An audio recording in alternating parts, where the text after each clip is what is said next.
비록 반쪽짜리 대면 예배긴 하지만 그래도 우리가 이렇게 한 2주 동안에 절대로 대면하지 못하다가 오늘 이렇게 대면 예배로 드릴 수 있는 이 모습 속에서 여러분들의 얼굴을 보니까 얼마나 기쁘고 반가운지, 또 우리 장은주 군사님이 찬양을 해주니까 얼마나 귀가 호강이 되는지, 늘 찬양 주보를 만들 때마다 우리 장은주 군사님 나오지 못하면 주보를 만들 때마다 찬양곡 고르는 게 제일 힘들어요. 골라도 우리 전다성 전도사가 자기가 칠 줄 모르는 거면 지가 막 바꿔버리기도 하고, 칠 줄 알아도 와서 막 잠을 못 자면서 아주 경기를 하면서 연습을 해갖고 와가지고 찬양을 해도 틀리는 이런 모습 속에서 그거 나름대로 은혜는 있지만 그래도 우리 권사님이 반주해 주니까 예배하는 모습이 너무 좋고요. 그동안에 또 늘 특성이 듣고 싶었는데 우리 용남 권사님이 또 특성, 원래 그 곡은 우리 교회에서 3년 동안은 부르면 안 되는 금지곡이었는데 오늘 이후로 이제 해제하기로 너무 귀한 찬양 감사드리고, 또 오늘도 이렇게 함께 나오신 분들도 있지만 여러 가지 이유로 인해서 또 특별히 또 코로나로 인해서 우리 동영상으로 예배 참여하는 성도님들에게도 동일한 하나님의 은혜와 축복이 있게 되시기를 바랍니다. 하나님의 택하심과 하나님의 부르심이 없이는 예수님의 제자가 될 수도 없고, 또 이렇게 하나님의 예배하는, 하나님을 경배하고 찬양하는 자리에도 나올 수가 없습니다. 그렇기 때문에 우리가 이렇게 이 자리에 나올 수 있었던 것과, 또 우리가 영상으로 비록 여기에 못 나온다 할지라도 우리 영상으로 이렇게 예배에 참여할 수 있었던 것 자체는 이미 하나님께서 우리를 택하시고 하나님께서 우리를 부르셔서 사랑하신 줄로 믿습니다. 그런 의미에서 본다고 한다면 사도 베드로도 하나님의 택하심과 하나님의 부르심이 있었습니다. 베드로만큼 아마 굴곡진 인생을 살아갔던 사람은 아마 역사 속에서 많지 않았을 것 같습니다.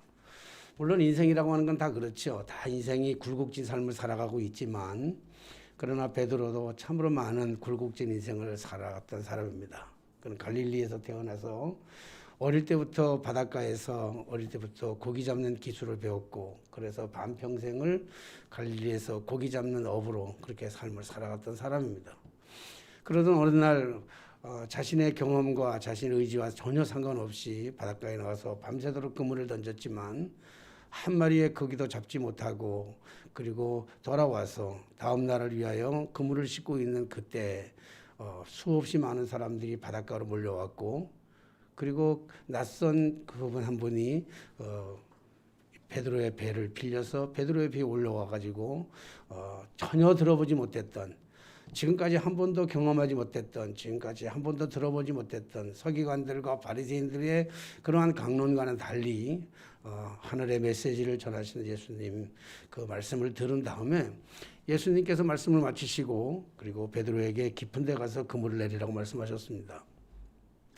베드로는 도대체 이해할 수 없는 고기잡이의 경험과 고기잡이의 지식을 가지고는 도대체 이해할 수 없음에도 불구하고 그 성경의 말씀 보면 말씀에 의지하여 내가 그물을 내리리다. 배를 지어서 고생하고 수고하고 깊은 데로 가서 그물을 내렸더니 많은 고기가, 그물이 찢어질 만큼의 많은 고기가 잡혔더라. 그렇게 성경은 말씀하고 있습니다. 이에 베드로가 무릎을 꿇고 예수님께 나는 죄인입니다, 나를 떠나소서 말씀하실 때 예수님께서 그를 부르시고 이제 너는 고기 잡는 어부가 아니라 사람 낚는 어부가 되게 하리라 하고 말씀하시면서 베드로를 예수님께서 택하시고 부르셔서 그리고 자녀를 삼아 주셨습니다. 그날 이후는 베드로는 배와 그물과 가족들을 버리고 예수님을 따라서 3년이라고 하는 긴 세월 동안에 예수님과 동거동락하면서 예수님이 하시는 모든 것들을 다 경험하게 되었습니다. 사람을 살리는 일들, 그 여러 가지 일들뿐만 아니라 보리떡 5개와 물고기 2마리 가지고 5,000명이나 되는 사람들을 먹이고 12광주를 남기는 일들을 보았습니다. 손 마른 자를 고쳐주셨고, 앉은 병이를 일으켜주셨고, 눈먼 자의 눈을 뜨게 하셨고, 그리고 온갖 질병으로 있는 18년 동안 질병에 있는 36년 동안 그리고 베스다 연못에 있는 많은 사람들의 질병을 고쳐주시는 것을 현장에서 목격하며 주님을 따르고 주님을 의지하고 그리고 주님을 스승으로 모시면서 그리고 자신의 인생을 거기다 다 걸었던 그런 사람이었습니다.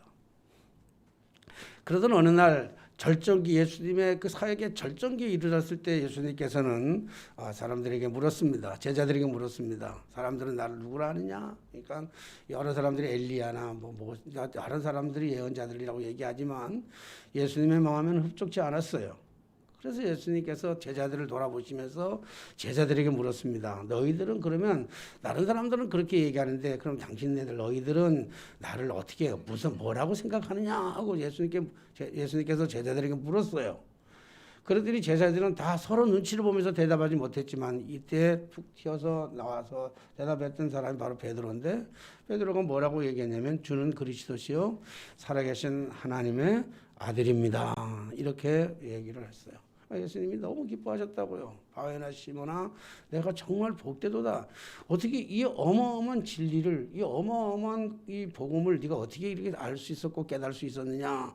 그러면서 이거는 사람의 생각으로는 사람의 지식과 사람의 경험으로는 고백할 수 있는 게 아니고 오직 하나님이 이 마음 이 말씀을 입에 넣어 주셔야만이 이 말씀을 할 수 있다라고 하는 인류 역사상 가장 위대한 고백이지만 인류 역사상 가장 위대한 칭찬을 예수님께서 해주셨어요. 그래서 네가 기도하면 하늘에서 땅에서 묶으면 하늘에서 묶일 것이고 땅에서 풀면 하늘에서 묶일 것이다. 천국 열쇠를 너에게 주려니 내 이름은 이제 반석이라 하리라. 그래서 베드로의 이름이 반석이 되었고 그 반석 위에 그리스도의 교회가 세워지게 되는 거예요. 그러니까 베드로의 이 고백은 진짜 정말 천지가 계획할 만한 어마어마한 고백을 해주었습니다. 그리고 칭찬을 들었어요. 정말 너무너무 많은 칭찬을 아주 칭찬해 줄 수 있는 예수님이 칭찬해 줄 수 있는 모든 칭찬을 다 해주셨습니다. 근데 이 칭찬도 불과 얼마 가지 않아요. 오늘 성경에 읽어보니까 이때로부터라고 하는 얘기가 뭐냐면 지금까지 베드로의 삶의 쭉 과정을 제가 얘기했고 그리고 바로 직전에 주는 그리스도시요 살아계신 하나님의 아들입니다라고 고백한 이 순간 이후로부터 주님이 감추어 두었던 당신의 사역 당신의 이 땅에 오신 진정한 본질의 목적을 제자들에게 말씀해 주셨어요. 그것이 오늘 본문의 말씀이잖아요. 이때로부터 예수 그리스도께서 자기가 예루살렘에 올라가 장로들과 대제사장들과 서기관들에게 많은 고난을 받고 죽임을 당하고 그랬어요. 죽임을 당한다. 그러니까 대제사장들과 서기관들에 의해서 자기가 죽임을 당할 것이라고 하는 예고를 말씀해 주셨습니다. 제자들에게. 그러니까 제자들이 여전히 다른 제자들은 여전히 정말 무슨 도대체 이해할 수 없는 이 말씀이 내가 누구라고 하느냐도 대답하지 못했지만 지금 예수님이 죽으실 것이라고 하는 이제 얼마 안 있으면 내가 죽을 것이라고 하는 얘기를 하니까 제자들은 너무나 황당하고 어떻게 해야 될지 어떻게 자신들이 처신해야 될지를 잘 모르는 이때에 베드로가 또다시 나타납니다. 또다시 얘기합니다. 베드로가 뭐라고 얘기하냐면 베드로가 예수를 붙들고 항변하여 가로되 그랬어요. 항변하여 이르되 항변하는 거예요. 막 이게 그럴 수는 없습니다. 예수님 그럴 수는 없습니다라고 하는 도대체 예수님이 왜 죽어야 되느냐고 하는 이 사실에 대해서 항변을 얘기하는 거예요. 그리하면 안 됩니다라고 얘기했더니 예수님께서 베드로의 이 행동을 보면서 칭찬은 하지 아니하시고 뭐라고 얘기하시냐면 사탄아 물러가라. 그러니까 정말 혐오스러운 말씀, 욕 중에 가장 큰 욕을 베드로에게 하는 거예요. 예수님이 가끔 가다가 정말 분노가 이르면요 욕을 했어요. 어떤 욕을 했냐면 이 독사의 자식들아라고 하는 욕도 했어요.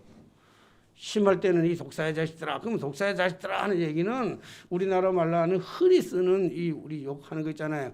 짐승의 새끼야 이렇게 하는 것처럼 그런 욕을 하는 것이 독사의 자식들아 이 얘기 가장 큰 욕이에요. 근데 그 욕보다도 더 훨씬 더 혐오스러운 욕이 있다고 한다면 그 욕이 뭐냐면 사탄이라고 하는 얘기예요.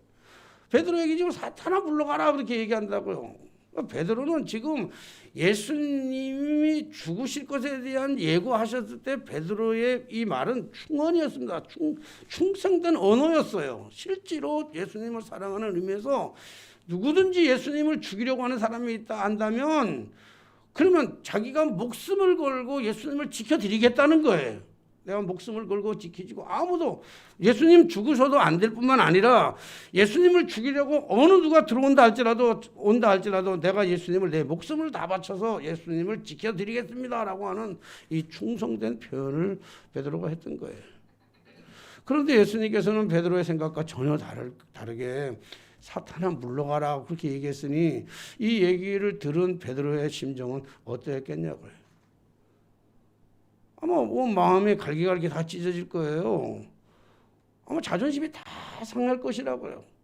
뿐만 아니라 12명의 제자들이 3년 동안 동고동락하면서 베드로의 삶의 모습을 보면 그가 얼마나 다혈질적이고 얼마나 정의로우며 그리고 바르게 생각했고 그리고 결단도 대단한 결단을 했잖아요. 배와 그물을 다 버려둔 채 예수님을 따르는 헌신적 삶을 살아갔는데 오늘 바로 직전에 주는 그리스도시요 살아계신 하나님의 아들이라고 이런 칭찬을 받고 예수님이 베드로에게 극구 칭찬하실 때 제자들의 입장, 다른 11 제자들의 입장은 어떻겠냐고 똑같이 있는데 한 사람에 대해서 대단히 칭찬하면 다른 사람들은 어떻겠냐고요.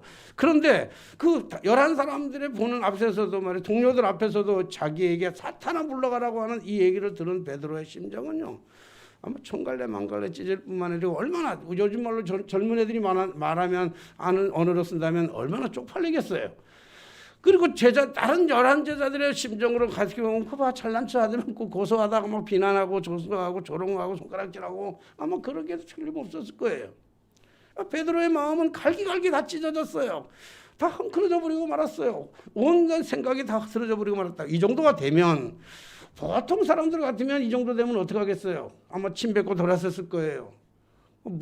아니 자기가 평생 3년 동안 배와 그물을 다 버리고 따라다녔던 예수님인데 그 예수님에게서 사탄아 내 뒤로 물러가라 이렇게 얘기하는데 그 얘기를 듣는다면 욕 중에 가장 심한 욕 중에 가장 험한 욕을 들었다고 한다면 아마 대부분의 사람들은 아마 삐지기도 하고 돌아서서 결별하기도 하고 그랬을 거예요.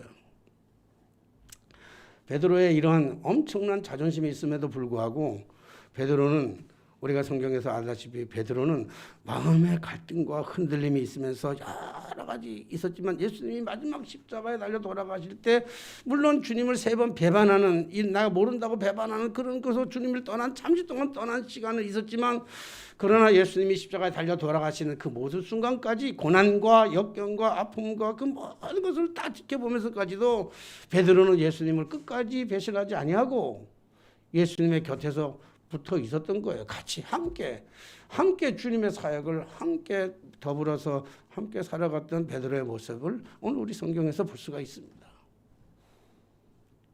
오늘은 우리는 자그마한 일만 있어도 사소한 오해만 있어도 쉽게 흥분하고 쉽게 절망하고 쉽게 좌절하고 쉽게 삐지고 쉽게 돌아서지만 그러나 베드로는 주님과의 관계 속에서의 베드로는 그 엄청난 정말 너무 혐오스러운 이러한 사탄이라고 하는 욕을 들으면서도 불구하고 주님을 떠나가지 아니하고 끝까지 주님의 곁에서 주님과 함께 있었다고 하는 사실입니다.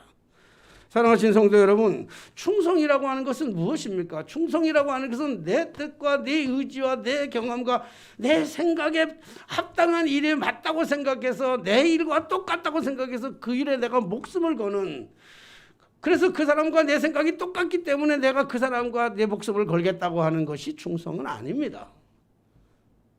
진정한 충성이라고 하는 것은 내 생각과 내 뜻과 내 계획과는 전혀 다르고 심지어 나를 자존심이 상하게 하는 내 가슴에 못을 박는 대못을 박는 일일자 할지라도 그것이 주님의 말씀이라고 한다면 그 주님의 말씀 앞에 그 복음 앞에 그 진리 앞에 자신의 생각을 포기하고 자기의 의지를 포기하고 자신의 경험을 포기하고 목숨을 바칠 수 있는 것 그것이 진정 충성인 줄로 믿습니다. 그 충성의 진정한 의미는 붙어 있는 거예요. 주님께 붙어 있는 거예요. 우리는 많은 사람들은 뭔가 충성이라 그러면요 주님을 위해서 뭔가 열심히 해야 된다라고 생각합니다. 뭘 많이 해야만 그것이 충성이라고 생각하는데 그렇지가 않아요. 진정한 충성이라고 하는 것은 주님 안에서 뭘 많이 하는 게 아니라 주님과 함께 있는 것, 주님께 붙어 있는 게 충성입니다. 포도나무 가지가 무슨 일을 하겠어요? 포도나무 가지는요, 포도나무에만 붙어 있기만 하면 그 포도나무에서 가지에서 저절로 꽃이 피기도 하고 열매가 맺기도 되고 아름다운 가시를 풍성하게 내어놓는 거예요. 오늘 우리가 베드로가 주님 앞에서 내가 뭘 하겠다가 아니라 주님과 함께 하는 것, 이것이 진정한 충성인 줄로 믿습니다.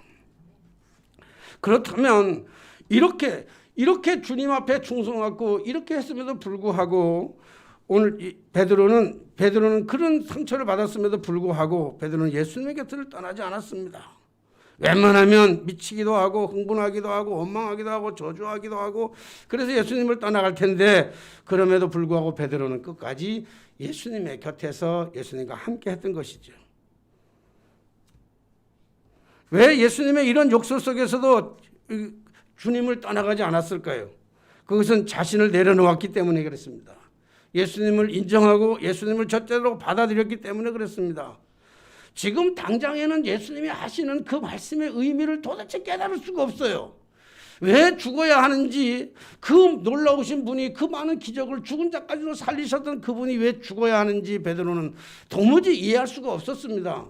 그래서 예수님이 하시는 이 말씀, 대제사장들과 서기관들에게 지금 고난을 당하고 죽임을 당할 것이라고 하는 이 사실, 물론 더 나아가서 죽었던 자가 다시 사흘 만에 다시 살아날 것이라고 말씀하신다는 사실에 대해서는 베드로가 더 이해할 수가 없었지만, 자기의 경험으로는 이해할 수 없었지만, 그럼에도 불구하고 예수님이 사탄아 물러가라고 말할 때 그는 쿨하게 자신의 실수를 인정하는 거예요. 아니, 내가 뭐 잘못했다 이게 아니에요. 내가 변명하는 게 아니에요. 나를 드러내는 게 아니에요. 돌아서서 그 예수님을 원망했던 게 아니고 쿨하게, 아주 쿨하게 내 자신은 자기의 실수를 잘 모르겠어요. 뭐가 실수한지도 잘 모르겠어요. 주님 앞에서는. 자기는 충성을 다한다고 했는데 이런 욕을 먹고 나니까 뭘 실수했는지는 모르지만 그럼에도 불구하고 주님께서 그 얘기했을 때 돌아서서 삐지고 주님을 떠나간 것이 아니라 오히려 주님 더 가까이 쿨하게 인정하고 받아들였던 것이죠. 이것이 신앙이고 이것이 진정한 충성인 줄로 믿습니다. 주님 앞에 하나는 충성. 그렇기 때문에 충성이란 내 생각을 관찰하기 위해서 목숨을 거는 어리석은 행동이 아니라 충성이란 주님의 뜻을 따라 진리의 복음 앞에 자신의 목숨을 걸 줄 아는 그러한 삶, 이것이 진정한 충성인 줄로 믿습니다. 바로 베드로의 위대한 점은 바로 여기에 있어요. 그가 대단히 훌륭했던 사람이 아닙니다. 거기에 어부잡는 어부였어요. 공부를 많이 한 사람도 아닙니다. 그거 뭐 대단한 사람이 아니에요. 위치가 높은 사람이 권력이 있었던 사람도 아닙니다. 굉장했던 사람도 아니에요. 성격이 그렇다고 온화하고 자상했던 사람도 아니에요. 베드로의 삶의 모습을 보면요, 성격이 한편으로는 굉장히 개팍한 사람이에요. 그럼에도 불구하고 여전히 다 이해하지 못한다 할지라도, 다 완전하게 받아들이지 못한다 할지라도, 때로는 합리적이 아니라 할지라도 주님의 말씀 앞에서는 아멘 하고 자신을 내려놓을 수 있는, 자신을 복종시킬 수 있는 그런 삶을 살았던 베드로의 모습, 베드로가 거기에 대단하다는 거예요. 그렇다고 한다면 왜 예수님께서는 이런 베드로, 이런 충성스러운 제자에게 왜 예수님은 사탄아 내 뒤로 물러가라고 했을까요? 오늘 성경의 말씀을 보니까 베드로가 예수를 붙들고 항변하여 주여 이르되 그리 마옵소서, 이 일은 결코 죽게 미치지 아니하리라. 내 목숨 걸고 주님을 지키겠습니다. 이렇게 얘기했더니 예수께서 23절에 보니까 예수께서 돌이키시며 베드로에게 이르시되 사탄아 내 뒤로 물러가라. 너는 나를 넘어지게 하는 자로다. 그러면서 뭐냐면 내가 하나님의 일을 생각하지 아니하고 도리어 사람의 일을 생각하는도다 하시고 그랬어요. 오늘 예수님이 베드로를 책망한 이유는 한 가지가 있어, 한 가지. 그게 뭐냐면 하나님의 일을 생각하지 아니하고 사람의 일을 생각한다, 이 얘기. 하나님의 일은 뭐고 도대체 사람의 일은 뭐예요? 오늘 예수님이 하신 말씀의 의중을 가만해서 보면 우리가 하나님이 하신 일과 사람이 하는 일이 다른데, 오늘 예수님이 우리의 신앙이라고 하는 것은 비상식적인 것을 얘기하는 게 아닙니다. 지금 오늘 사람의 일이라고 하는 것은요, 도덕적이고 윤리적인 거예요. 합리적이고 이성적인 거래야 됩니다. 그러니까 오늘 베드로가 잘못한 게 아니에요. 사람으로서는 잘못한 게 없어요. 하나도. 왜냐하면 이건 도덕적이고 윤리적이고 이성적이고 합리적이에요. 아니 자기 스승이 다른 사람한테 아주 오해를 받아서 다른 사람 앞에 누명을 씌워가지고 죽임을 당하는데 자기의 스승 3년 동안 고통고통하겠던 자신의 스승이고 그리고 그것이 복음이고 그것이 진리라고 생각했던 그 사실에 대해서 핍박을 받는데 아무것도 안 하고 있다고 한다면요, 이거야말로 비인간적이고 비도덕적이죠. 오늘 자신의 스승을 위해서 3년 동안 등록하면서 그 많은 사람들에게, 무리들에게, 그리고 갈 길을 잃은 사람들에게, 그리고 공허한 사람들에게, 울고 있는 사람들에게 눈물을 닦아주고 절망 속에 있는 사람들에게 희망을 주셨던 그 예수님이 고난을 받고 죽임을 당한다고 생각하는데 그걸 외면하고 돌아서는 사람이 있다면 그 사람이야말로 참 배은망덕한 사람이지 않겠어요? 윤리도 없고 도덕도 없는 사람들 아니겠어요? 합리적이지 않잖아요. 이성적이지 않잖아요. 그러니까 베드로가 결단했던 것은 지극히 이성적이고 지극히 합리적이고 지극히 제자들이 행동해야 될 당연한 행동이었고, 그렇잖아요. 그리고 거기에 윤리적이고 도덕적으로 틀린 게 없잖아요. 그런데 오늘 예수님은 그러면 당연히 그 일에 대해서 칭찬하고 그리고 격려해주고 위로해주고 보듬어줘야 될 것 아니겠어요? 오래전 일, 아직 뭐 근래의 일은 아니면 오래전 일이지만 제가 가끔 가다가, 요즘은 뭐 그런 일이 별로 없습니다만 가끔 가다가 많이 오해를 받고 속상하고 짜증나고 이 문제가 잘 해결되지 않고 정말 분노가 나면요, 저는 이제 하는 일들이 많아요. 참 하나님의 제게 은혜를 주신 것 중에 참 큰 은혜는 뭐냐면, 너무 화가 나면, 참 이상해, 너무 화가 나면 저는 잠이 와요. 이해하죠? 막 화가 나면 잠이 와. 그러면 자요. 잠이 오니까 자지. 당연히 잠이 오니까 자지요. 자고 일어나면 화가 났던 문제에 막 나를 화나게 했던 이 문제가 한 70%는 이렇게 사라져요. 없어져요. 한 30% 가지고, 그럼 하나도 이제 그 문제가 하나도 없다라는 건 아니지만 그 30% 가지고 막 고민하고 뭐 속상해하고 그래요. 그러니까 100% 가지고 속상해하고 하면 아마 뒤집어질 거야. 아마 이 세상 나 없을지도 몰라요. 근데 자고 나니까 한 70%는 없어지고 30% 가지고 고민하는데, 그 30%를 가지고 고민하다가 이제 좀 그 30%가 좀 무게가 크면, 그 당시, 요즘은 잘 안 하지만 그렇게 되면 어디를 가냐면, 주로 차를 몰고 어디 가냐면 저 벽제를 가요.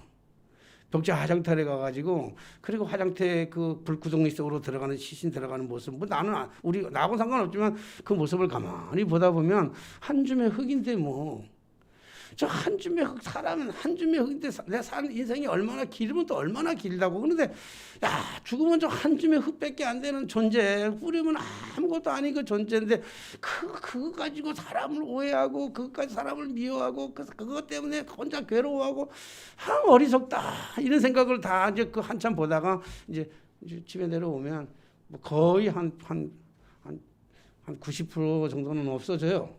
그 한 10% 정도는 이제 가능한, 어디 가냐면 요즘은 그런 거 잘 없지만 뭐 재래시장 같은데, 영천시장 가지고는 안 되겠지만 좀 재래시장 큰 데 가가지고 막, 요즘 코로나 때문에 좀 그러지만 옛날에는 막 사람들이 막 복잡하게 살아가는 사람들을 보면 내가 제일 힘든 줄 알았는데, 내가 살아가는 내 삶의 모습이 내가 제일 힘든 줄 알았는데, 저렇게 살아가는, 저 난전에서 일하며 살아가는, 그렇게 부지런하게 살아가는 저 사람들의 모습을 바라보면 내가 저 사람 훨씬 더 좋은 조건 속에서, 훨씬 더 행복한 조건 속에서 살아가고 있는데 행복으로 느끼지 못하는 어리석은 바보 같은 놈이다. 그리고 거기서 깨닫고 이제 오면서 대체적으로 문제가 해결되고, 대체적으로 미워하는 사람들 사라지게 되고 그래요.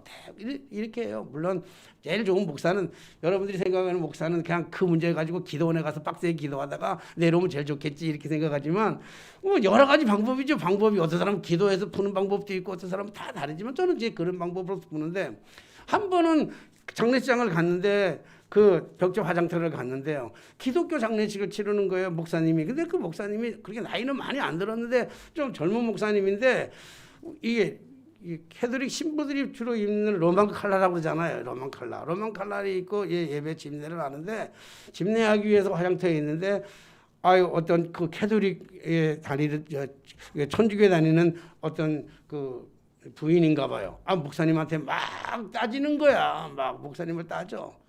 그러면서 막 따지면서 왜 이게 신부들이 입는 건데 목사라고 하는 사람이 왜 이거 입고 있냐고 막 따지는 거예요. 그러니까 목사님도 거기 뭐 당할 수밖에 없고 가만 멍하게 당해 있고 같이 왔던 교인들이 여럿씩 다 구경만 하고 가만히 있는데 뭐 벽지 화장터가 막 시끄러지는 거예요. 근데 아마 그 교회 목사님과 같이 왔던 교인인가 봐요. 그 교인이 나타나가지고 나오지만은 그 부인한테 말이죠. 천주교 교인한테 막 뭐라 그러는 거야. 욕망하는 거야. 막 소리를 얼마나 치게 하는지, 얼마나 강력하게 하는지요. 그게 꼭 이게 신부만 입어야 되냐고. 목사님 입으면 안 되냐고. 막 싸우니까 워낙 세게 싸우니까요. 그 천주교 신부가 천주교에 다니는 그분이 말 같지도 않고 인간 같지도 않으니까 쓱 피하고 도망가더라고. 그래서 잠잠해지는 모습 보면서 뒤에서 제가 보면서 그런 생각했어요. 참 저 목사님은 행복하겠다.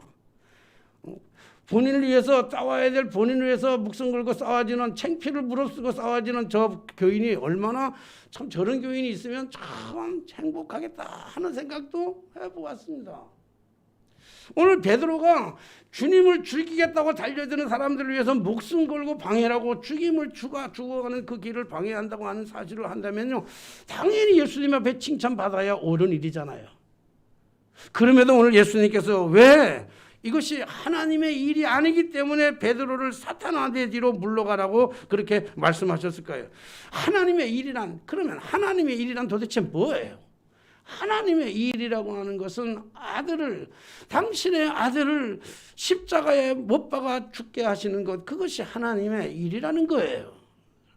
그러니까 이해할 수 없는, 인간의 생각으로는 도대체 이해할 수 없는 자기의 사랑하는 독생성자 예수 그리스도를 십자가에 내어놓고 십자가에서 처절하게 죽임을 당하는 것, 그것이 오늘 하나님의 일이라고 하는 거예요. 이걸 베드로가 알 리가 없었죠. 예수님은 그 일을 위해서 이 땅에 오셨어요. 하지만 예수님은 그 일을 위해서 이 땅에 오셨고 신의 아들로 이 땅에 오셨지만요, 예수님도 십자가를 진다는 그 사실 자체에 대해서는 너무너무 힘든 일이었어요. 너무 어려운 일이었어요. 그래서 겟세마네 동산에서 예수님은 기도하면서 3번 기도하면서 땀방울이 이렇게 얼마나 기도를 간절하게 했으면 땀방울이 땅에 떨어지니 핏방울같이 변할 만큼 그렇게 간절히 기도했던 기도의 내용은 뭐냐면, 이 잔이 내게서 지나갈 수만 있다면, 이 잔이 내게서 지나갈 수만 있다면, 십자가를 내가 지지만 않을 수만 있다면 이 잔이 내게서 지나가게 해 주옵소서. 주님은 그렇게 간절히 주님 앞에, 하나님 앞에 기도했던 사람이란 말이에요. 오늘 예수님도 십자가를 진다는 것, 대제사장들에게, 서기관들에게 팔려가서 그 사람들에게 고난을 받고 그 사람들에게 외면을 당하고 그 사람의 손가락질을 당하면서, 그리고 결국에 십자가에 당하는 그 일은 예수님도 너무 힘든 일이에요.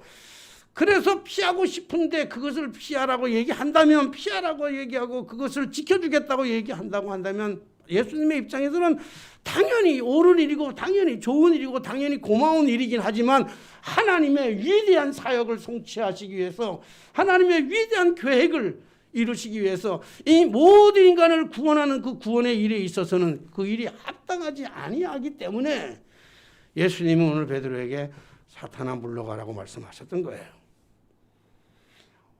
오늘 예수님이 사탄아 물러가라고 얘기했음에도 불구하고 베드로가 예수님을 돌아서지 아니하고 떠나가지 아니하시고, 그럼에도 불구하고 예수님을 붙어서 예수님에게 충성을 다하는 그 베드로의 모습을 바라보면서 하나님의 마음이 얼마나 기쁘셨겠어요. 얼마나 좋으셨겠어요.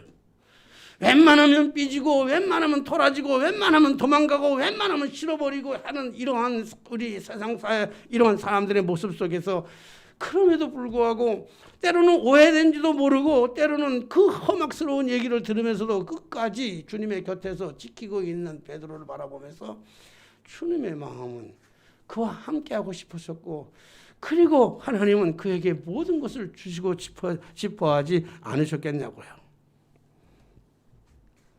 만약에 베드로가 그 얘기를 듣고 예수님을 떠나가 버렸다고 한다면 베드로의 삶은 어땠을까? 아마 베드로는 여전히 자기의 고향으로 돌아가가지고 갈릴리로 돌아가서 평생을 고기 잡는 어부의 생활을 하다가 그렇게 쓸쓸하게 평생 끝을 마쳤을 겁니다.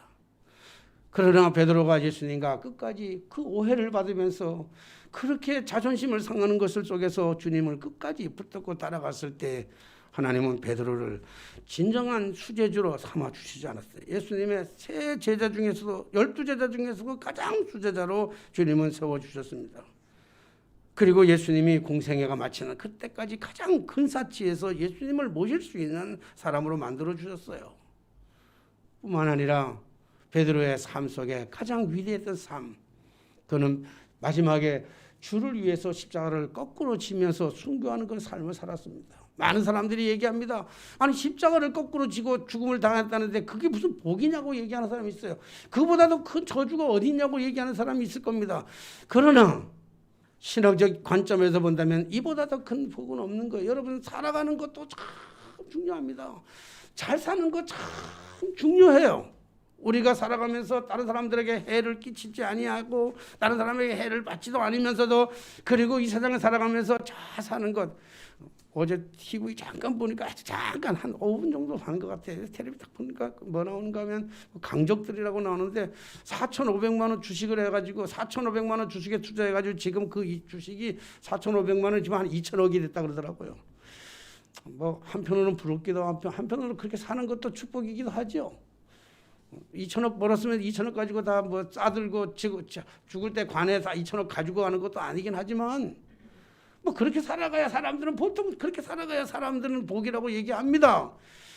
십자가를 거꾸로 지고 순교를 당하는 그 삶이 무슨 복이냐고 얘기할런지는 모르지만 그렇게 아름답게 베드로는 그렇게 죽는 그 순간에도 아름답게 죽을 수 있었고 그 죽음이야말로 인류 역사상 가장 위대한 죽음일 뿐만 아니라 2000년이 지금 이 시대도 베드로는 언제나 우리에게 혐오의 대상이 아니라 존경의 대상으로 본받고 싶은 대상으로 롤 모델로 그렇게 우리에게 남겨주고 있는 것 아니겠어요? 베드로의 삶이 그렇게 의미가 있었던 겁니다. 베드로는 그 이후의 삶이 주님을 떠나가지 아니하고 그런 혐오스러운 말을 들었음에도 불구하고 끝까지 그렇게 살아갈 수 있었던 것이요. 하나님은 충성된 자들에게 당신이 주고 싶어하는 모든 복을 다 주실 줄로 믿습니다. 작은 일에 충성했느냐? 그럼 내가 큰 일을 맡기겠다고 말씀하십니다. 죽도록 충성하라. 그리하면 생명의 면류관을 내게 주리라고 말씀하셨습니다. 세상이 할 수 없는 환희와 세상이 줄 수 없는 기쁨요. 사는 것도 우리가 아까 말씀드렸지만 사는 것도 잘 살아야 되지만 그러나 언젠가는 먼 훗날이 되겠지만 언젠가는 우리가 역사 앞에서 이 시대 앞에서 언젠가는 100살이 되든 한 120까지 살아야 되지 않겠어요? 우리 아브라함만큼은 살아야 될 거 아니에요. 우리 이영남 고사님들 그렇게 기도하죠. 90까지만 살래요? 요즘 근데 100살을 살든 200살을 살든 우리가 죽는 그 순간에 맛있게 죽어야 되잖아요. 죽는 것도 잘 죽어야 될 줄 믿습니다. 사는 거 정말 잘 살아야 돼요. 근데 전 장례식을 많이 가봤잖아요. 목사가 돼서. 돌아가신 운명하는 그 자리에 참 많이 갔어요. 근데 어떤 분은 너무 깨끗하게, 너무 맑게, 너무 환하게, 너무 소망 속에서 세상을 떠나는 사람이 있는가 하면요. 보면 어떤 분은 보면 정말 저분은 예수를 믿는 사람 맞나? 정말 저분에게는 천국이 있다는 걸 정말 믿고 있는 거 알 정도로 그러나 남한테 얘기할 수는 없지만 개인적으로 그렇게 느끼고 돌아올 때가 참 많아요. 그래서 그럴 때마다 저도 기도해요. 하나님 정말 죽을 때 잘 죽게 해달라고 사는 것도 잘 사지만 죽을 때도 잘 죽게 해달라고 했던 것처럼 사도 베드로야말로 순교의 삶으로 젊은 나이에 순교로 삶을 살아가지만 아무나 순교할 수 없는 것이고 그 죽음이야말로 하나님의 가장 위대한 사역을 감당했던 축복의 삶을 살아갈 수 있었던 것이죠.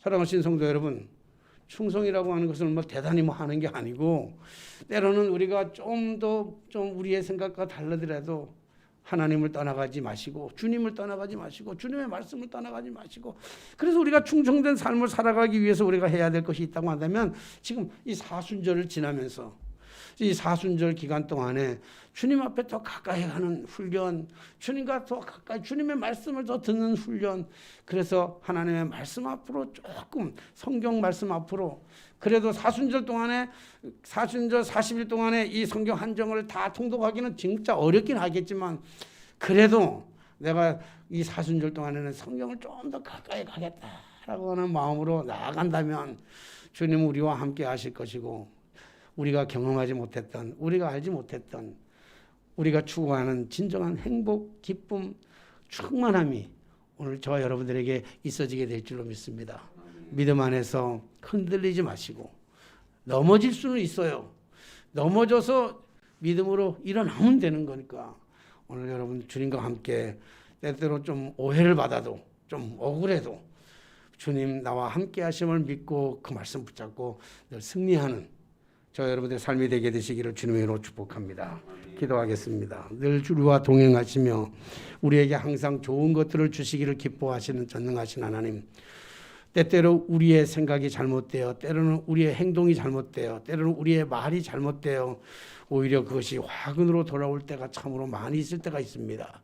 전능하신 하나님, 그때마다 주님 앞에 더 가까이 가게 하시고, 그때마다 주님이 뜻이 무엇인지를 깨닫게 하시고, 그래서 오해받는 일이 없도록, 그래서 주님 앞에 더 가까이 가서 주님 앞에 붙어서 주님 앞에 충성할 수 있는 저희들의 삶이 되게 하여 주옵소서. 그 결과로 나가도 복을 받고 들어가도 복을 받고 생업이 복을 받고, 하나님 우리의 삶이 살아가는 모든 삶이 복을 받되, 먼 훗날 우리에게 닥쳐질, 누구에게나 닥쳐질 죽음 앞에서도 우리가 너무 멋지게 주님 앞으로 갈 수 있는 그러한 삶을 살아가는 저희 모두가 되게 하여 주옵소서. 예수님의 이름으로 기도하옵나이다. 아멘. 찬송가